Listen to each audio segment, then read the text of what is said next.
Our speaker today is Dr. Nigam Shah, and we're very, very excited that he was able to join us today. Dr. Shah is professor of medicine, biomedical informatics at Stanford University, associate CIO for data science at Stanford Healthcare, and a member of biomedical informatics graduate program, as well as the clinical informatics fellowship. His research focuses on combining machine learning and prior knowledge in medical ontologies to enable use cases of the learning health system. And with that, I will hand it over to Dr. Shah. Thank you, Stacy. Welcome, everyone. And today what I have planned is a little bit of an overview of why the course that we're talking about exists, and the key issues that are typically not covered when we're talking about AI in healthcare. And so hence the subtitle, Thinking Beyond the Model, which is sort of a catchphrase to remember that, yes, it's important that we talk about the technical things around how to build models and algorithms. But at the same time, in order to get anything out of them in terms of its value for improving care, we have to think a little bit broader, and that's what we're going to focus on today. So let's get started. So one of the most useful things I can share with you is that typically when we talk about data, we're talking about tables and text files and images and so on. But the most useful view that I've found of patient data is this timeline view. So on screen is a patient journey going from left to right, shown by this arrow. The little circles on there are events of medical consequence that have happened. And that's not how we store data. So this is an abstract object that we think about when we're thinking of data. Each individual item might be stored in a different location. But when a clinician thinks about data, we're always thinking about what happened when, what happened after that, and so on. And then when we start diving into the kinds of things that come to us when we're building models, those data take the form of these different tracks that I've overlaid underneath that arrow. There could be medical claims information. There could be codes like ICD, CPT, and so on, medication orders, procedures, lab tests and their results, clinical notes, textual documents along with them, signals from bedside monitors, signals from wearables that are consumer-grade devices.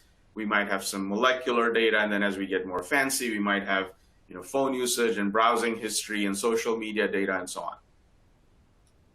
You could imagine 50, 60, perhaps 70 such tracks of information. And as we think about these data, and let's name this thing, let's call this a patient timeline object. Two things remain true.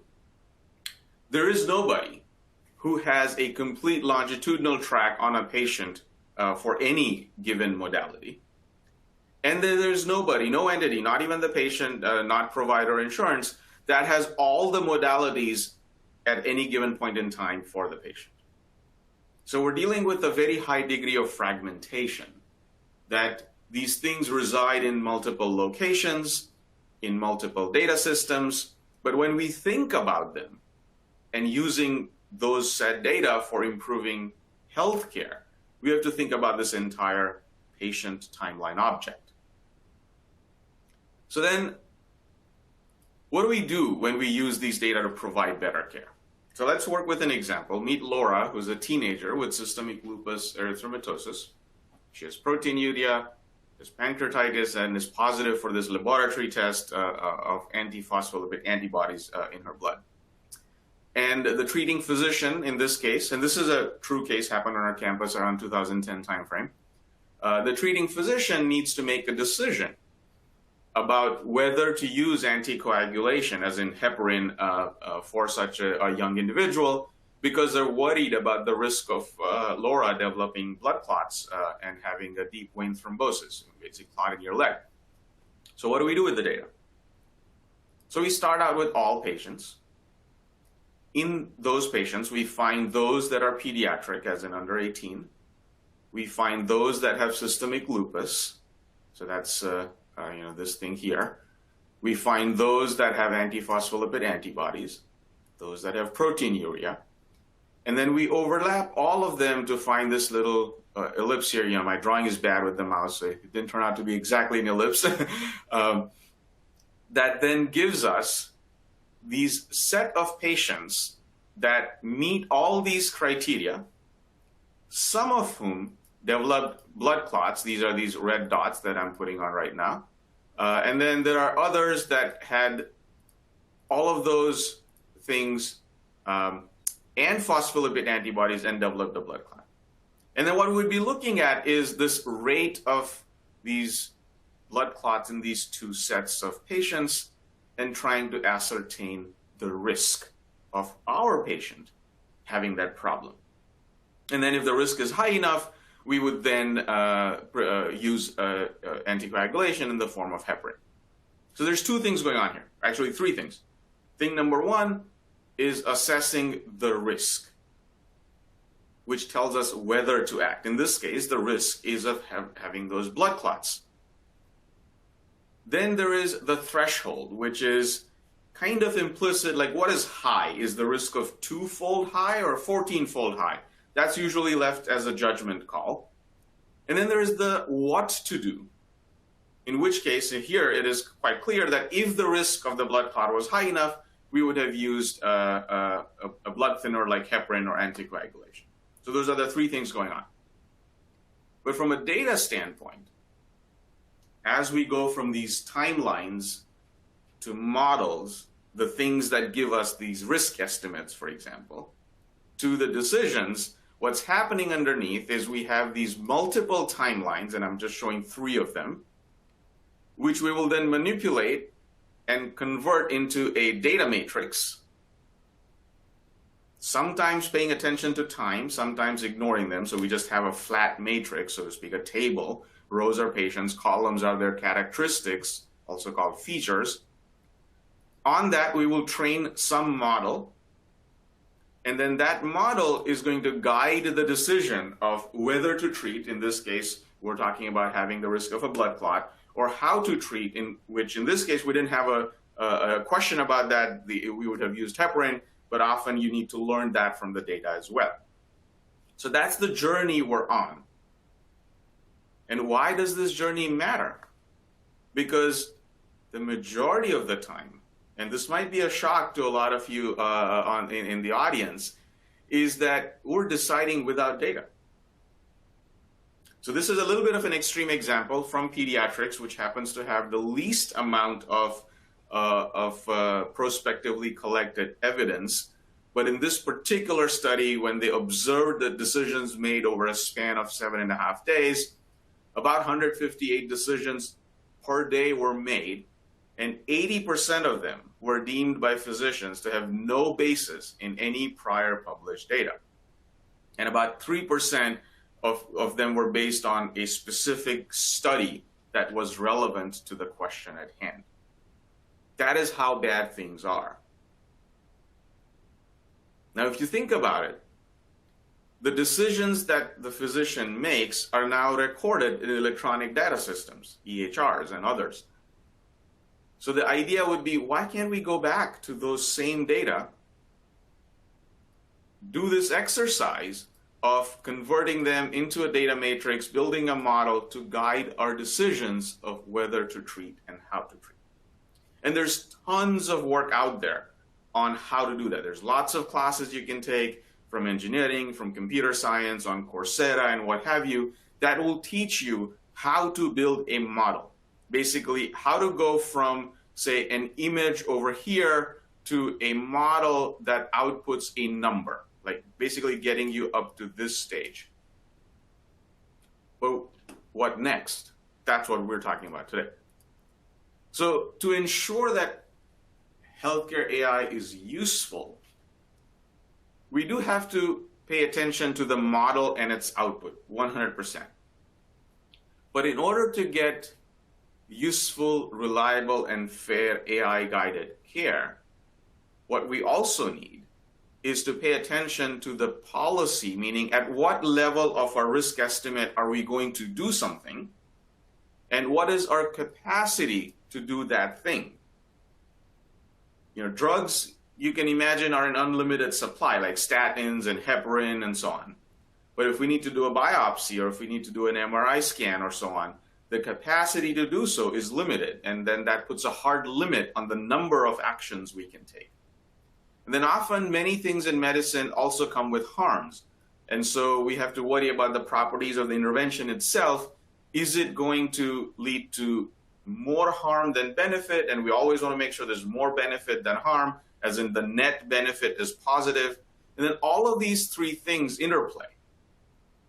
And we have to pay attention to all of them. So in the current conversation, I'm going to give you a few examples, and then we'll open it up for a dialogue. So we've been working on this on our campus for, I would say, the past 5-6 years.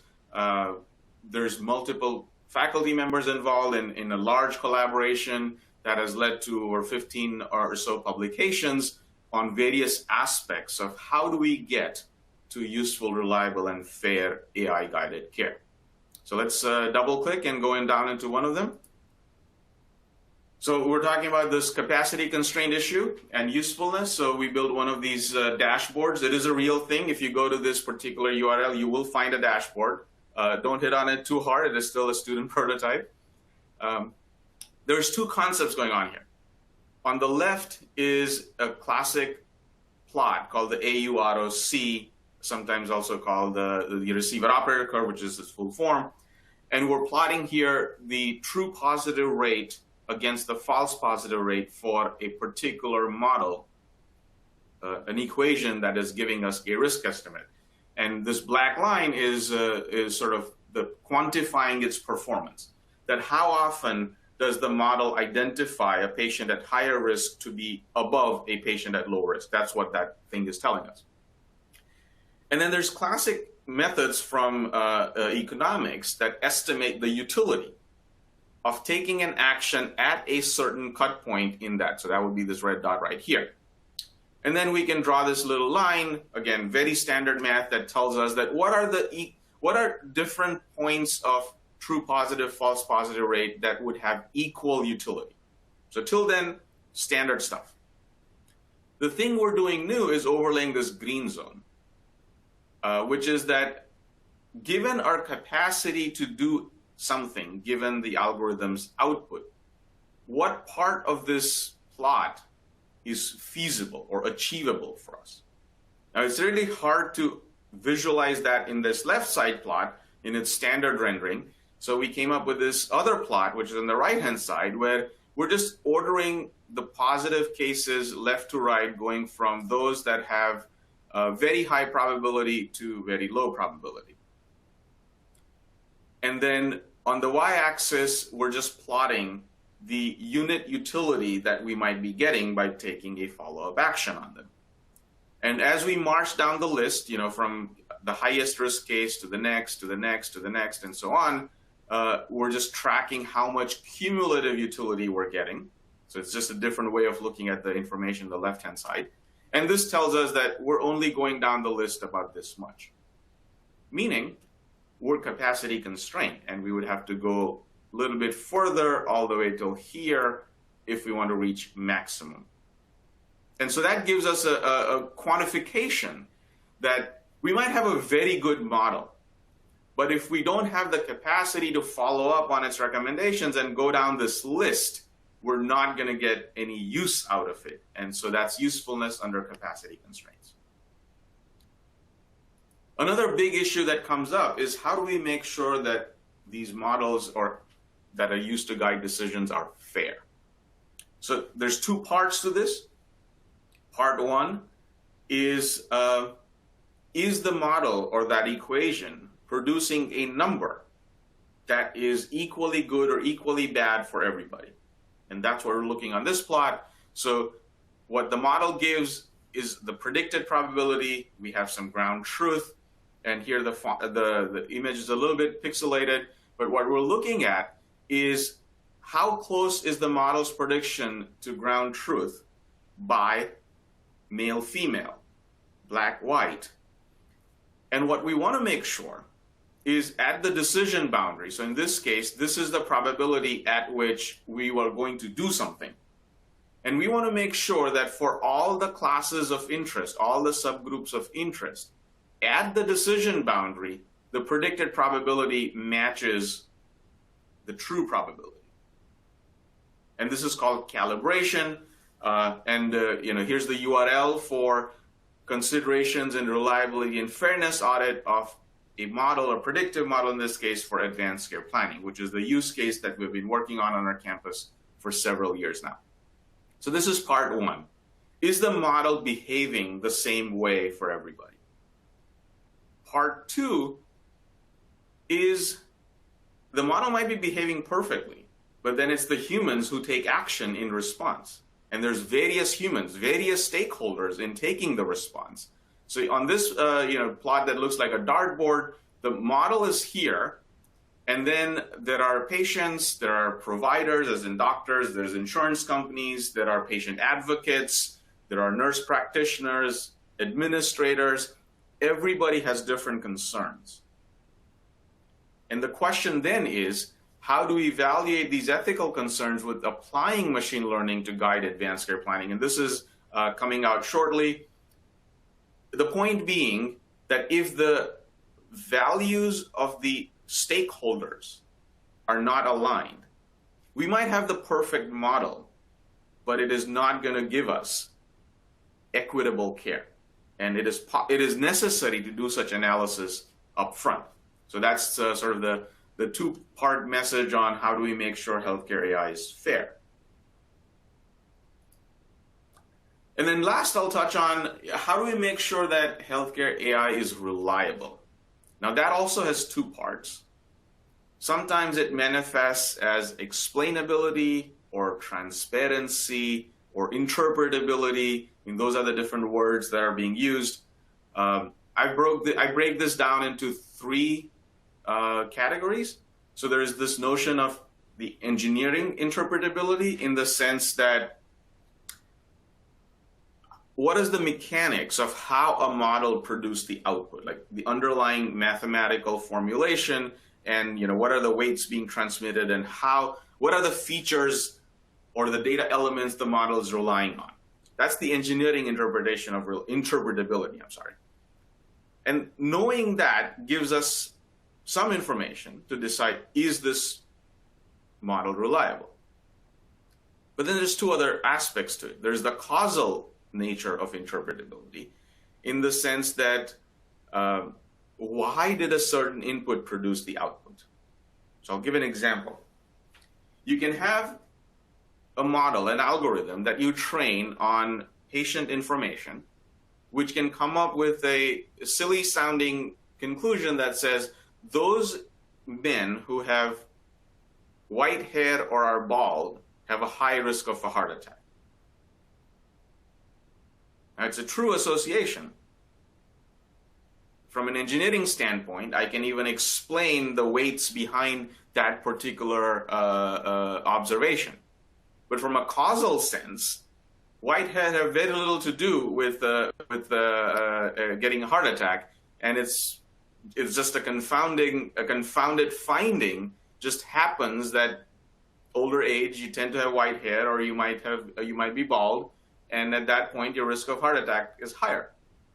So from a causal interpretation standpoint, that model is completely useless, even though its risk estimate might actually be fairly accurate.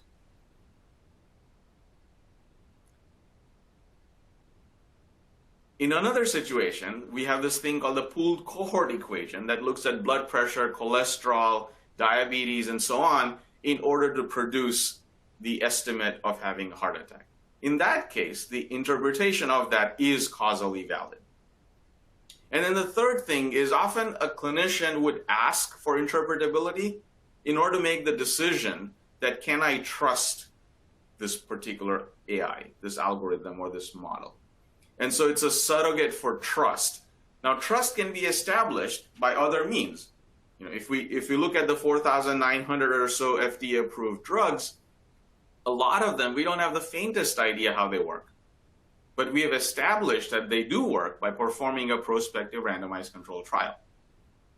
So when we think about how to ensure that healthcare AI is reliable, we have to unpack whether are we talking about the engineering interpretation, are we requesting a causal association or a causal finding, because that is necessary if we want to take some mitigating action.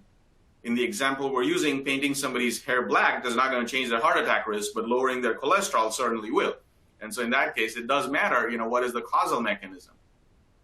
And then if the need is to establish trust, there are some very interesting findings from Microsoft research that sometimes an explanation, a providing explanation, leads to higher than necessary trust, and the users fail to spot the mistakes of the model. It's an elegant series of experiments where they've shown that if you're shown a model to predict the price of an apartment, and then you're given the engineering explanation, you will fail to spot the mistake of a model trying to price an apartment which is like 700 square feet and has 4 bedrooms and 5 bathrooms, which is like logically impossible. But because the model is explainable, people will tend to trust it. So there's some goofy things that can happen if we don't unpack these 3 notions of reliability. And then there's a second part to reliability, which is the decision-making done based on the model getting us the outcomes we want? So for example, on the x-axis here, we have some percentage of the population receiving the intervention, let's say prescribing statins in the case of a heart attack risk. And on the y-axis, the number of outcomes, desirable outcomes obtained, for example, preventing a heart attack. If we do things at random, which is here, 50% of the people will get a statin and it will work about half the time. And then we can have this line, which is called the Pareto frontier, where we say, all right, what if our AI was such that it had demographic parity, as in it worked the same way for people of all races and ethnicities? All right, maybe it's still a little bit better than random, but it's only accomplishing about 92% of the outcomes. If we maximized utility, well, fewer people will get the intervention, and we will get more desirable outcomes. And so we can examine these trade-offs to answer the question, are we getting what we bargained for when we use healthcare AI? All right, so all of this that I just shared with you in the past couple of minutes, it's informed by experience from the front lines. We've been working on this project for using machine learning or AI to empower advanced care planning. We've used it to power a team-driven workflow. It's out in the New England Journal, Innovations in Care Delivery. That's what we're doing to push the frontier. And then in doing so, we've figured out a process, which again I see here is quite pixelated, for building fair, useful, and reliable models, which is what we were just talking about in the last couple of slides. And then in parallel, we're also building an ML ops team in the IT organization of the health system so that we can do these things to improve the care of patients that come to us. And all of these experiences would go into this course where it's project-based. We'll be working on real data sets, that building models, and then figuring out how we're going to use them and work with them. So I'll pause here or stop here, and we can open it up for questions. All right, so we have some questions coming in, and everybody, this is also the time to submit your questions as well, but let's get started. So we have a question. Can you go a little further in depth on an example of ensuring the usefulness for AI models being used in Stanford healthcare? Example, the problem, how you assessed it, and how it's currently being used. Mm-hmm. So I'll just work with this advanced care planning example. So here, it is very well established through prospective randomized control trials that patients who are at the near their end of life, they benefit from having this conversation about goals of care, which is what is your desire for how care should be managed when things are not going that great. It's called advanced care planning. the challenge is that most people think of doing that conversation too late.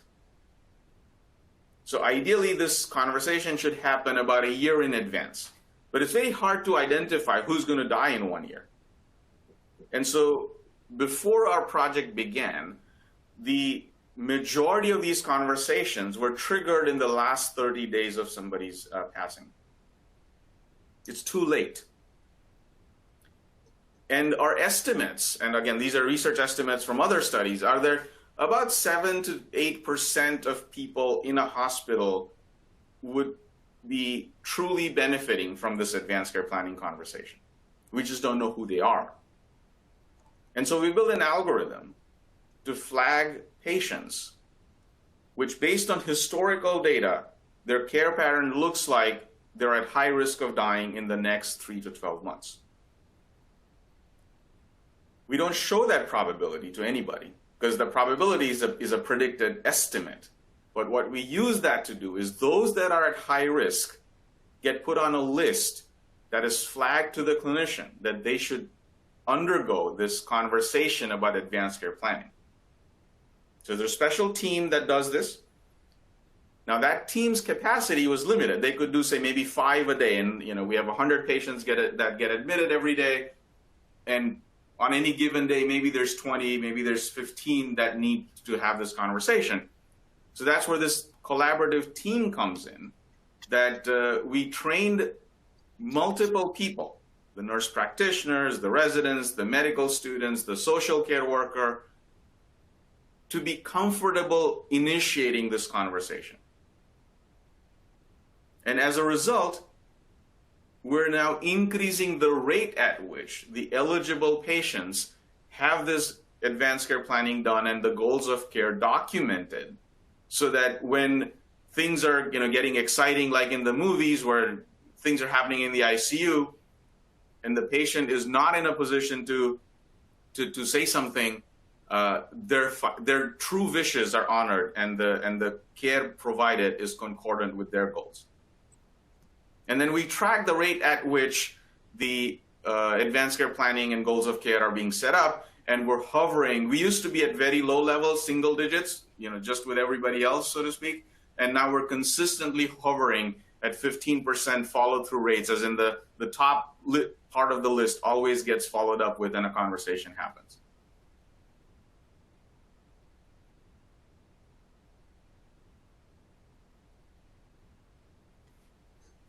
All right. So the next question we have is actually, how are AI ML models received by top doctors? I'm curious about how experts use or likely to use the machine in chess tournaments where humans are allowed to use chess engines. GMs with good chess engines tend to lose to average players with good chess engines. I'm wondering if there is a corresponding dynamic at play here. So that's an excellent question. It's in some sense, it's all over the place. And in some sense, it depends on how you define the term machine or the model. So I'll give a couple of examples to illustrate. If we agree that an algorithm is any routinely repeatable procedure that stands in place of a human being and produces a readout, we've been using AI in healthcare for like 15 years or more, maybe 25 years. So when I trained in med school, in order to get this simple thing called the CBC, the complete blood count or differential blood count, we would put a drop of blood on a slide, smear it, put it under a microscope, and with a counter, just like you would see at an entrance of a game or something, like I would be looking through the microscope, counting how many white blood cells did I see, and were there lymphocyte and neutrophil and whatnot. Today we put a drop of blood in a machine, it shines a bunch of lasers, out comes a printout that says, neutrophil count is this, and 20% this, and 30% that, and so on. So now we have an algorithm that has completely replaced a human in obtaining this CBC. If you think of that as a machine or as a model, doctors rely on it entirely. I would not want to do a CBC myself manually because I will be less accurate than a machine at any given day. Now, if we take the lens that an algorithm is something that is alerting, so for example, this advanced care planning work that we're talking about, in that case, most doctors, their first question would be like, can you prove to me that this actually works and you're not wasting my and the patient's time? And then once you do the hard work of convincing them that what is being identified and presented to them for follow-up are indeed the patients that they would want to follow up with, then they adopt it. And then there'll be a huge slew of use cases that fall somewhere in between. And in order to fully dissect how is an expert going to be using the algorithm, you do have to understand the downstream workflow and where in the process is the algorithm fitting. Is it replacing a human being? Is it augmenting a human being? Is it interrupting and stopping a human being? And then what is the degree of autonomy that we're going to grant to the algorithm? Is the algorithm such that it will read some data and prescribe something? Well, maybe people are not ready to accept that. But if an algorithm is reading a blood draw and then producing a bunch of numbers that a human interprets, we're already there. So that hopefully gives you a range. All right. And we actually received another question, which is what specific medicine areas or specialties could, at the midterm future, get the best from AI? Again, very nice question. It depends on what source you consult for that answer. If you consult the popular media, the answer will most likely come in the form of imaging, radiology, and pathology. If you consult insurance companies, the answer will come back mostly in the form of automated claims processing and ensuring billing integrity. Not the top of mind things for most clinicians. And so I think if we restrict our question to what medicine areas, even there is going to be a bit patchy. So for example, ophthalmology is already there. They have an FDA approval for an algorithm that can autonomously read a retinal scan and charge $85. No human is in the loop. And it diagnoses diabetic retinopathy. And then on the other end of the spectrum is like detecting sepsis in the ICU, where there's hundreds of models out there, hundreds, if not 500, 600, and no clarity on do we even get reliable value out of it. There's some studies that have shown that in certain settings, in certain hospitals, you can get value from them, but not always. So as a very crude heuristic, I would say if we limit AI to neural networks, anything that has pictures, radiology, pathology, ophthalmology, dermatology, cardiology also in some case, is going to likely to be the one that hits the headlines. In terms of the areas where the use of algorithms, even simple algorithms like logistic regressions and predictors that impact the largest number of human beings to improve their care, it'll most likely be in population health and back office operations.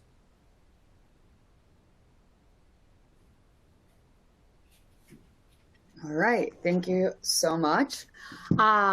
We have another question, which is about, I think, more reliability and data missing. So in healthcare, you have situations when there is data, but there's also situations when the data is simply missing or not there, not available. So how do you proceed in terms of analyzing this type of data, which is just not there? And is there a way to fill in those blanks? Or do you have any suggestions for how to approach those kind of situations? So missing data are a very active area of research.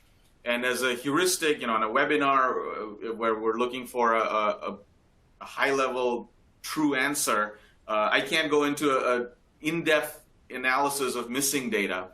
But I would say if the degree of missingness is small, I'm going to pick 10%, right? There are many algorithmic ways to impute and overcome it. Assuming you have lots of other data set, other patient data where it is not missing, there are techniques out there that we can impute. If the degree of missingness is high, and I'm going to say, if it's 70% missing, it's a high degree of missingness. We need to teach the algorithms to abstain and say, look, these data are so sparse, I cannot give you a prediction. So that would be my suggestion on how to tackle this. And of course, for any specific use case, there'll be various nuances of what can be imputed, when can you be imputed. The one thing I would caution for sure is that standard techniques of imputation from the engineering disciplines are likely to backfire. For the very simple reason that in medicine, when things are missing could mean two things: that it was supposed to be present and is not, or it wasn't needed and therefore not collected. So for example, in my medical record, you will not find a troponin C measurement. But if you look at all other males about my same age and take the ones that have a troponin measurement, match based on age and other things, and then impute a value for me, you will get an abnormally high value. For the very simple reason that there was a human who decided to collect troponin measurements in those other individuals, and there was a human who decided that it is not needed for me. And so you have to proceed with imputation a little bit carefully when you're working with real-world data. You cannot make the assumption that when a value is absent, it was supposed to be present, so let me go ahead and impute it. You have to identify those cases where somebody made a choice that this is not necessary and therefore did not spend the money to collect that information. All right, thank you. Another question that we received was, you mentioned using medical ontologies. How are they currently being used in AI models?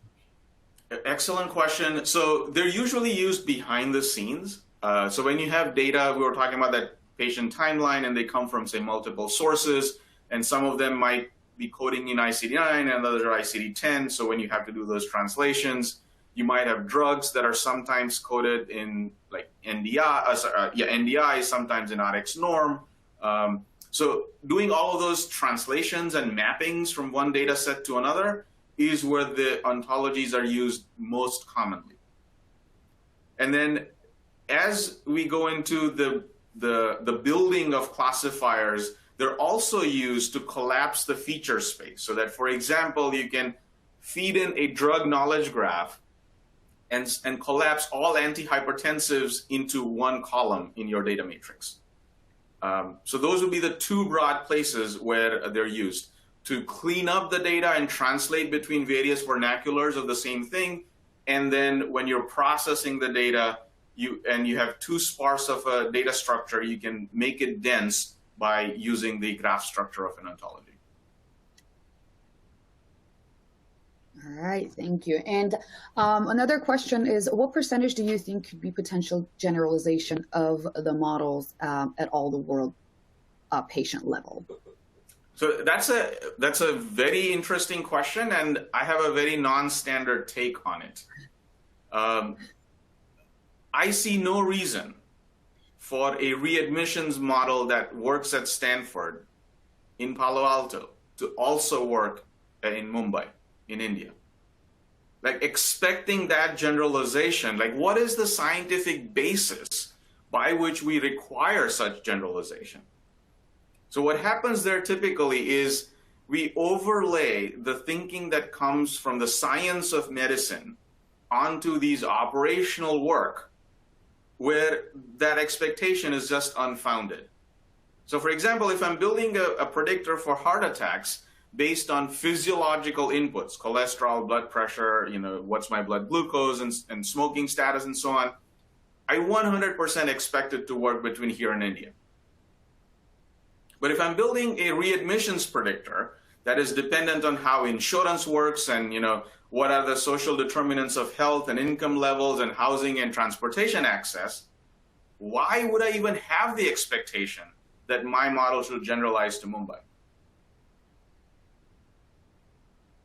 So I don't think that models should be required to generalize in all settings. I think that is a misguided expectation from the community at this point.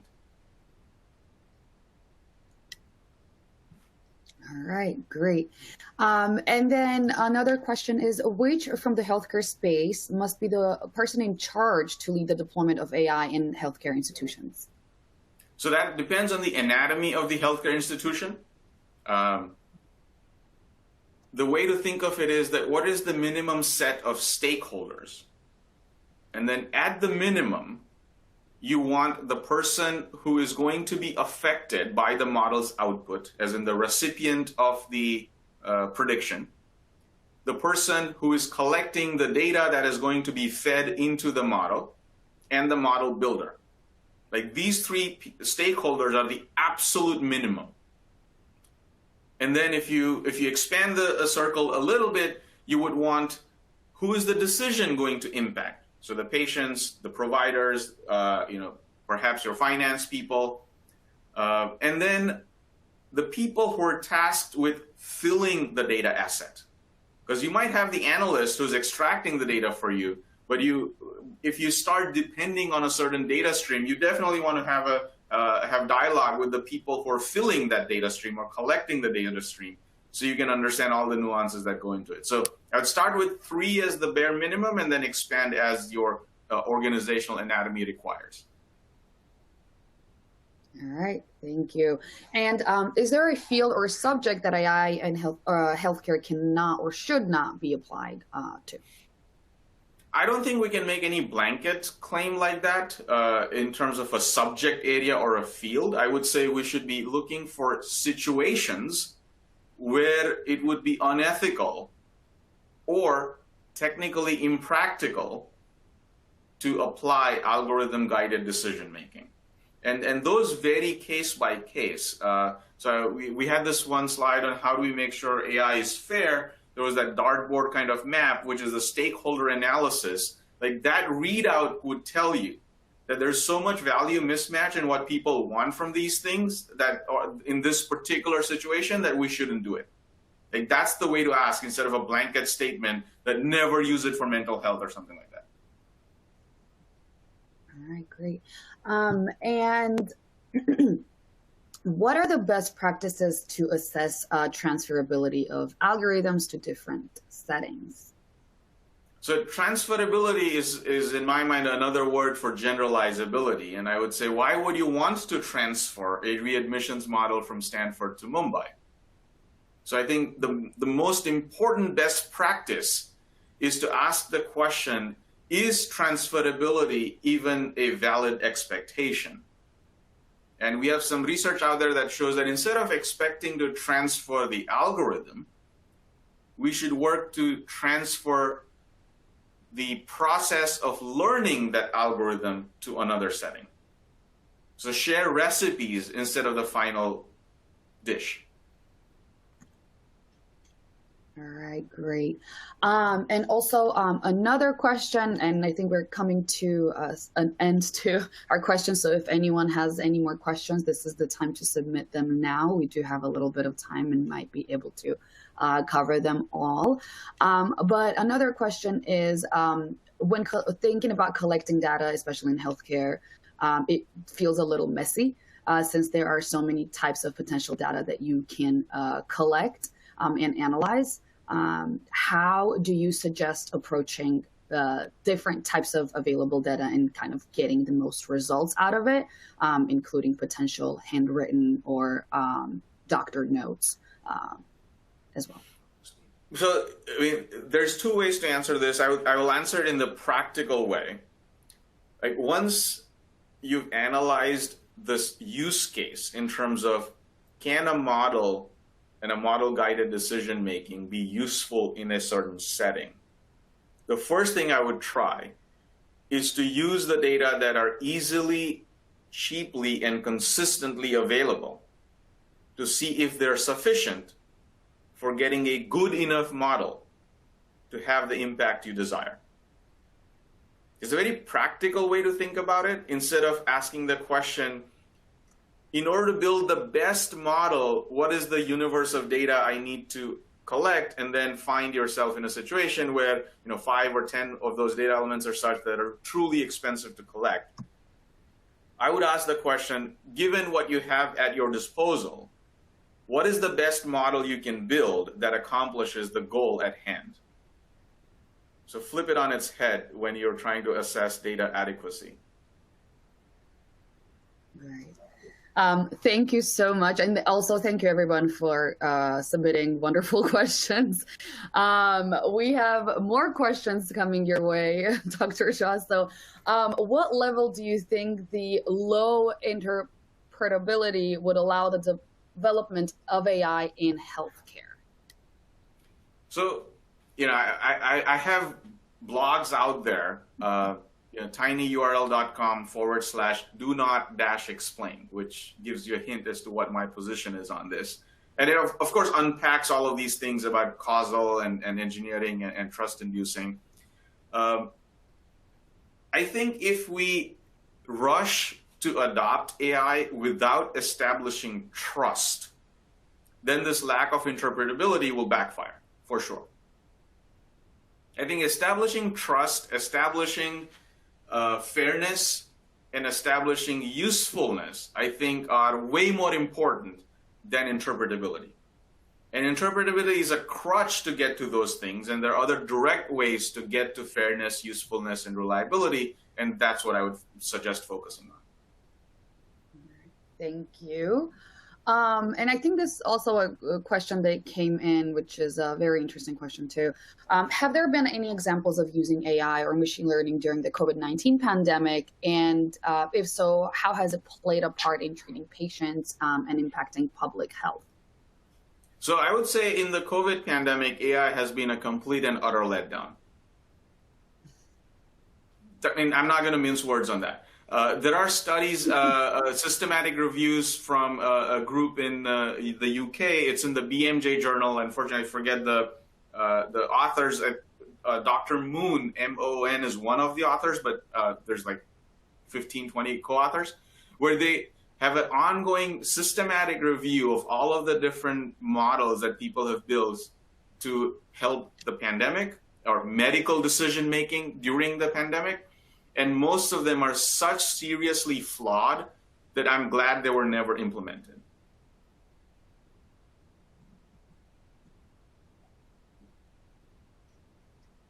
All right. And just a few more questions that came in. And I think one is a clarification question, actually. When Dr. Shah mentioned transfer recipes from one setting, let's say Stanford, to another setting, let's say Mumbai, are you referring to data cleaning, prep, and model hyperparameters in that sense? I'm not sure I follow that one. When I'm talking about transferability, I'm talking about taking an algorithm, let's say for simplicity, a logistic regression that is trained at one site, and let's say it has 10 features and then certain weights it has learned, and then plunking it into another site where we expect the same 10 features and have the belief that the weights are still valid.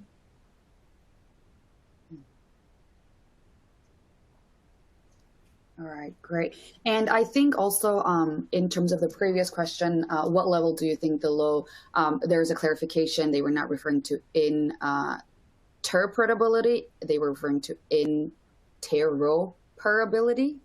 Oh, interoperability. Yeah, sorry, it might be my accent. So interoperability is sort of the often ignored can of worms in healthcare. And it will definitely impede the development of good algorithms in healthcare. And it manifests in many forms. So if we go back to the patient level, that timeline, if some of those data reside in different health systems who cannot transmit it to my home health system, so to speak, or my primary care provider, that lack of interoperability leaves gaps in that longitudinal record.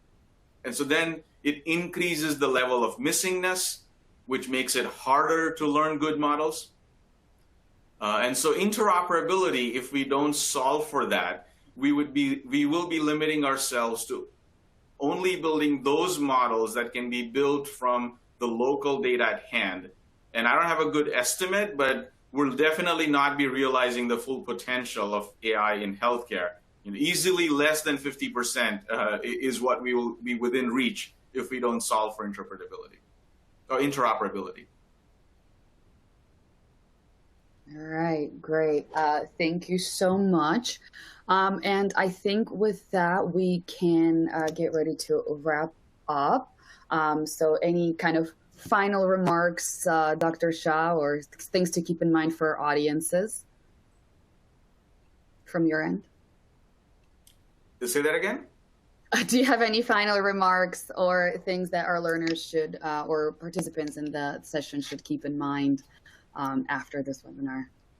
Yeah, so I think the main sort of macro takeaway is that there's this beautiful slide of, first released in a paper by researchers at Google Research that shows the universe of things that need to happen in order for a model, an algorithm, to give value to any business process. I think the title of that paper is Hidden Technical Debt in Machine Learning Systems or something of that nature. And the figure, which is now very widely known, shows that the algorithm, aka the model, is a tiny, tiny part of the overall system, 10% or less. It's the rest of it. How do you acquire the data? How do you clean it up? How do you ensure that it is consistently updated? How do you ensure you get it at the time latency that you need in order to produce the model output? What is the downstream workflow? How often is it triggered? What is the capacity? All of those things matter way more than the model itself. And so the suggestion to the audience is that do not over-index on how to build the model, the engineering of it. So a pithy way of saying that is that computer scientists or engineers will think about, have I built the model right? Whereas informatics practitioners will ask the question, have we built the right model? And focus on the right model instead of building the model right.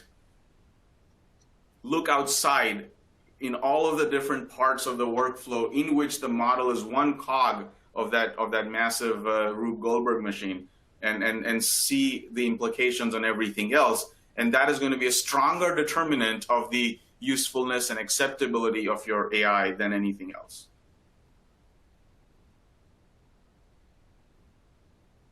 All right. Thank you so much.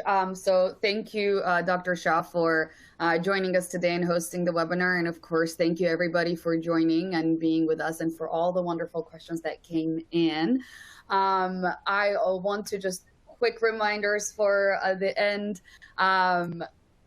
Please make sure to check out our website and all the relevant programs, which are the AI professional program, AI in healthcare program by Dr. Shah, as well as our new machine learning in projects in healthcare course.